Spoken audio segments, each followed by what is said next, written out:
Mon métier consiste à travailler le plâtre de manière très variée. La plus courante est la création de doublages et de cloisons en placo afin d'aménager l'espace au goût du client. Nous sommes aussi emmenés à gisser sur des supports bruts afin de préparer ce dernier avant le passage des peintres. Il y a aussi une partie appelée staff dans laquelle nous devons créer ou restaurer des éléments décoratifs à base de plâtre. Pour être un bon plâtrier, il est essentiel d'avoir un bon sens du détail et de la dextérité pour obtenir des finitions impeccables. La résistance physique est importante pour supporter les efforts prolongés et la patience ainsi que la persévérance sont nécessaires pour les résultats de qualité. Un bon plâtrier doit être capable de travailler en équipe, bien organisé, flexible et adaptable face aux imprévus. De plus, de bonnes compétences en communication, un esprit d'initiative, une autonomie et une capacité à résoudre des problèmes sont cruciales pour réussir dans ce métier. Ce métier consiste à protéger et décorer les surfaces telles que le métal, le bois et le plâtre, avec des revêtements comme la peinture, l'enduit et le papier peint.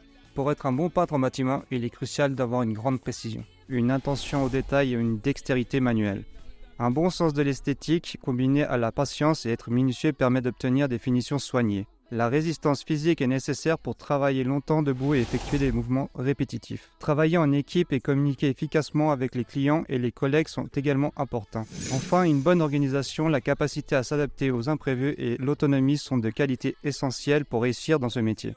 Ce qui me plaît dans mon métier, c'est de créer de mes mains et d'en voir le résultat final. Le travail en équipe et la diversité des tâches font qu'on ne s'ennuie jamais. Ce qui me plaît dans mon travail, c'est de réaliser un projet de A à Z. La diversité des tâches, qui n'est pas uniquement de la peinture, mais aussi des recherches de couleurs, d'associations de teintes, qui passent de la réparation d'un support à la décoration. À l'avenir, ces métiers mettront davantage l'accent sur la qualité, la durabilité et les pratiques écologiques. Dans mon métier, j'ai appris le sens de l'organisation, à être rigoureux, à travailler en équipe tout en respectant les délais demandés. Ce que j'ai appris dans mon apprentissage, c'est à être plus autonome, minutieuse, à me coordonner avec les autres métiers et à respecter les délais.